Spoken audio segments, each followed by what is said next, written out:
नमस्कार मित्रों, आप सभी का स्वागत है हमारे YouTube चैनल हिंदी एडु क्लासेस में। आज का हमारा तथ्य है स्वरों का वर्गीकरण। आज हम स्वरों के वर्गीकरण को जानेंगे और यहाँ हम यह समझने की चेष्टा करेंगे कि जो स्वरों का वर्गीकरण है वह किन किन आधारों पर हुआ है। तो समय न जाया करते हुए चलिए शुरू करते हैं आज की क्लास। हम यहाँ देखते हैं स्वरों का वर्गीकरण। स्वरों का वर्गीकरण अगर हम बात करते हैं तो वहाँ पर हम अलग अलग आधारों पर इसका वर्गीकरण हम करते हैं।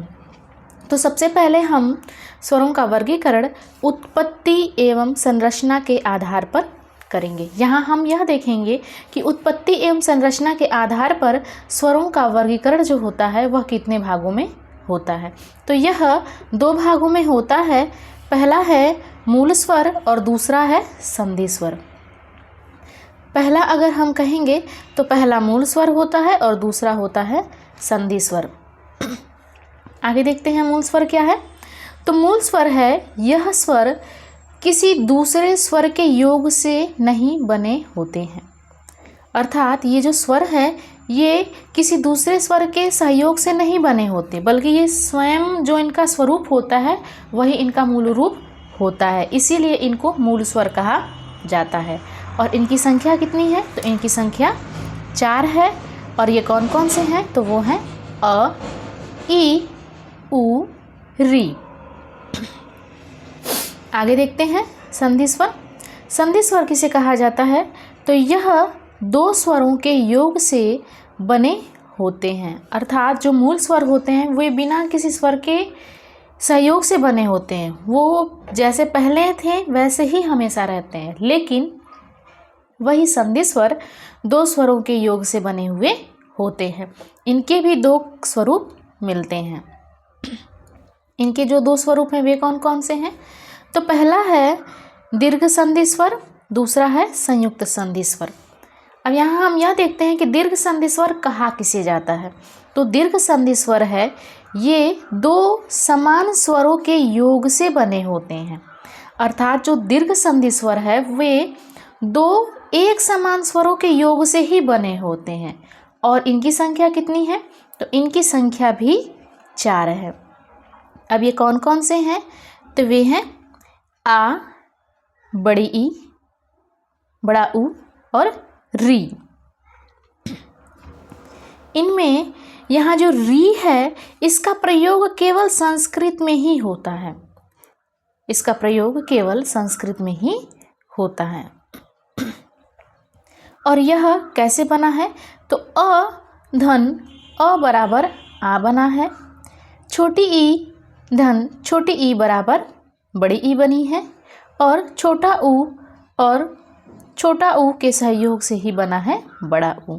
वैसे ही री धन री के सहयोग से बना है री, जिसका प्रयोग हमेशा संस्कृत में होता है। इसी के विषय में हम आगे देखते हैं। उपरोक्त ये तीनों जो हैं आ, ई, उ समान स्वरों के योग से बने हैं, इसीलिए इन्हें सजाती स्वर भी कहा जाता है। अर्थात दीर्घ संधि स्वर जो है उसे सजाती स्वर भी कहा जाता है। अब सजाती स्वर क्यों कहा जाता है? क्योंकि एक ही जाति से ये मिलकर के बने होते हैं, इसलिए इन्हें सजाती स्वर कहा जाता है। मतलब एक समान स्वर के सहयोग से ही अगला स्वर बना है। जैसे अ धन अ बराबर आ। यहाँ हम देखते हैं कुल सजाती स्वरों की संख्या कितनी है? तो वो है 4। लेकिन हिंदी में कुल सजाती स्वर कितने हैं? तो उनकी संख्या है 3। आगे देखते हैं हम संयुक्त संधि स्वर को। संयुक्त संधि स्वर किसे कहा जाता है? तो दो असमान स्वरों के योग से संयुक्त संधि स्वर का निर्माण होता है।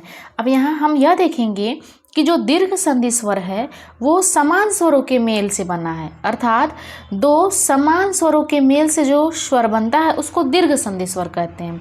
लेकिन संयुक्त संधि स्वर क्या होता है? तो ये दो असमान स्वरों के योग से बना होता है। इनकी संख्या कितनी है? तो इनकी संख्या भी 4 है तथा इन्हें क्या कहा जाता है, तो इन्हें विजातीय स्वर कहा जाता है। विजातीय क्यों? क्योंकि एक जाति के नहीं, अलग अलग जाति के मेल से जो स्वर बनता है उसको विजातीय संधि स्वर कहा जाता है। इनकी संख्या हमने देखा 4 है, तो वे कौन कौन से हैं इसको भी हम देखते हैं। यहाँ है ए। अब यह किन दो विजाति अर्थात दो असमान स्वरों के मेल से बना है, तो अ धन ई बराबर ए होता है। वहीं हम दूसरा देखते हैं ए। तो ए किससे निर्मित हुआ है या इसका निर्माण कैसे हुआ, किन स्वरों के माध्यम से, तो यहाँ देखते हैं अ धन ए बराबर ए होता है। वहीं आगे देखते हैं तीसरा ओ कैसे बना हुआ है, तो ओ बना है अ धन उ बराबर ओ बना हुआ है।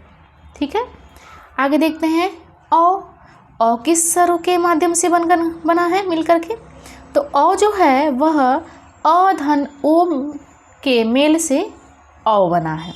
ठीक है,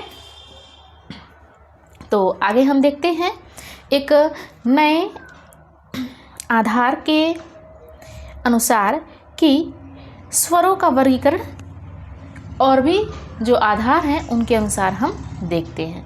तो यहाँ हम देखते हैं ओष्ठ की बनावट के आधार पर, अर्थात जब हम स्वर का उच्चारण करते हैं तो हमारे जो ओष्ठ हैं, जो हमारे अधर हैं, उनकी बनावट, उनकी आकृति कैसे हो जाती है, उनके आधार पर भी हम स्वरों का विभाजन कर सकते हैं। तो यह भी कितने भेद होते हैं इनके, तो इनके भी भेद होते हैं 2। वे कौन कौन से होते हैं, तो एक है अवृत्ताकार स्वर और एक है वृत्ताकार स्वर। अर्थात जब हम कुछ स्वरों का जब उच्चारण करते हैं तो हमारे जो ओष्ठ की आकृति है वो वृत्ताकार अर्थात पूरे गोल वृत्त के रूप में नहीं होती, इसलिए उन्हें अवृत्ताकार स्वर कहा जाता है, जिनके उच्चारण में हमारे जो ओष्ठ हैं वह पूर्ण गोलार्ध नहीं होते। वही जब कुछ स्वरों का जब हम उच्चारण करते हैं तो हमारे जो ओष्ठ की आकृति है वह एकदम गोलाकार हो जाती है, उसी को वृत्ताकार स्वर कहा जाता है। अब यहाँ देखते हैं हम कि अवृत्ताकार स्वर किसे कहते हैं। यहाँ देखना है अवृत्ताकार स्वर, तो जिन स्वरों के उच्चारण में ओष्ठ गोलाकार वृत्ताकार नहीं होता उन्हें अवृत्ताकार स्वर कहा जाता है। वे कौन कौन से हैं अब इनका हम उच्चारण करके देखते हैं कि हमारा जो ओष्ठ है वो वृत्ताकार है या अवृत्ताकार। तो जब भी हम इन स्वरों का उच्चारण करेंगे तो हमारा जो ओष्ठ है वह वृत्ताकार नहीं होगा। इसे एक प्रैक्टिकल के रूप में भी हम इसे देख सकते हैं। आप सब भी इसका प्रयोग करके ज़रूर देखिएगा। जब हम अ का उच्चारण करते हैं तो हमारा जो ओष्ठ है वह वृत्ताकार नहीं होता। आ, ई, री, ए इन सभी के उच्चारण में हमारा जो ओष्ठ है वह वृत्ताकार नहीं होता, इसलिए इन स्वरों को अवृत्ताकार स्वर कहा जाता है। अब आगे हम देखते हैं वृत्ताकार स्वर किसे कहते हैं। यहाँ हम देखते हैं वृत्ताकार या वृत्तमुखी स्वर किसे कहा जाता है, तो जिन स्वरों के उच्चारण में ओष्ठ गोलाकार वृत्तमुखी हो जाते हैं उन्हें वृत्ताकार वृत्तमुखी स्वर कहते हैं। अर्थात जिन स्वरों के उच्चारण में हमारे ओष्ठ वृत्तमुखी अर्थात गोलाकार हो जाते हैं उन्हें वृत्तमुखी या वृत्ताकार स्वर कहा जाता है। वे कौन कौन से हैं, तो वे हैं उ, बड़ा उ, ओ, औ, और एक जो आगत स्वर है डॉक्टर वाला वह भी इसमें आता है अ। यह अंग्रेजी भाषा में प्रयोग होता है और इसे आगत स्वर या ग्रीक स्वर भी कहा जाता है। अगला हम देखते हैं आधार, वह है प्रयोग के आधार पर या जिह्वा के भाग के आधार पर। अर्थात जब हम किसी स्वर का उच्चारण करते हैं तो हमारे जिह्वा किस भाग में स्थित होती है। हमारी जो जिह्वा है वह आगे रहती है, मध्य में रहती है या फिर पश्च में रहती है, इनको हम देखते हैं। तो यह जिह्वा के भाग के आधार पर स्वर जो हैं वह 3 प्रकार के होते हैं। पहला है अग्रस्वर, दूसरा है मध्य स्वर और तीसरा है पश्च स्वर, अर्थात जिसके उच्चारण में जिह्वा का अग्रभाग सक्रिय होता है। जिसके उच्चारण में जिह्वा का अग्रभाग सक्रिय होता है उसको कहते हैं अग्रस्वर। इनकी संख्या कितनी है? इनकी संख्या है 4। और वे कौन कौन से हैं? वे हैं छोटी ई, बड़ी ई, ए और ए। इनका जब हम उच्चारण करेंगे तो हमारी जो जीभ है वह दांत के निचले हिस्से में जाकर के स्पर्श करती है। ई, ए। इसीलिए इन्हें अग्रस्वर कहा जाता है। मध्य स्वर को देखते हैं। जिह्वा का मध्य भाग सक्रिय, अर्थात मध्य स्वर के उच्चारण में हमारे जिह्वा का मध्य भाग सक्रिय होता है और यह केवल अ के उच्चारण में ही हमें मिलता है। जब हम अ करते हैं, अ पढ़ते हैं या फिर अ का उच्चारण करते हैं तो हमारी जो जिह्वा है वह बीचों बीच स्थित हो जाती है, इसीलिए इसे मध्य स्वर कहा जाता है। इसे केंद्रीय स्वर या उदासीन स्वर क्यों कहा जाता है? तो जब हम अ बोलते हैं तो जो हमारे मुख का भाव होता है वह एकदम से उदासीन हो जाता है, अ, इसीलिए इसे उदासीन स्वर भी कहा जाता है। अगला है पश्च स्वर। पश्च स्वर किसे कहा जाता है? तो जिह्वा का पश्च भाग सक्रिय, अर्थात इसके उच्चारण में जिह्वा का पश्च भाग सक्रिय होता है, इसीलिए इसे पश्च स्वर कहा जाता है। इसकी संख्या कितनी है? तो इनकी संख्या है 6। वे कौन कौन से हैं देखते हैं।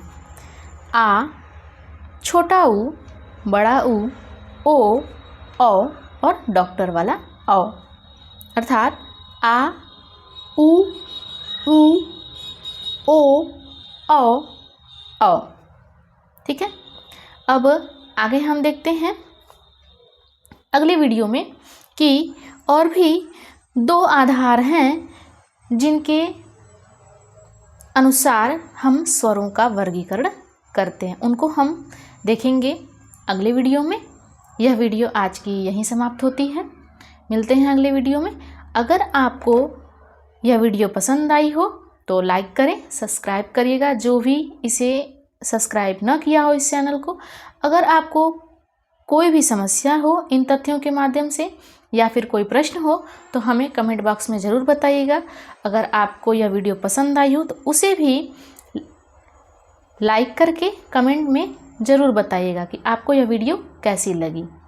अगर कोई सुझाव हो तो वह भी हमें ज़रूर दीजिएगा। धन्यवाद। मिलते हैं अगले वीडियो में।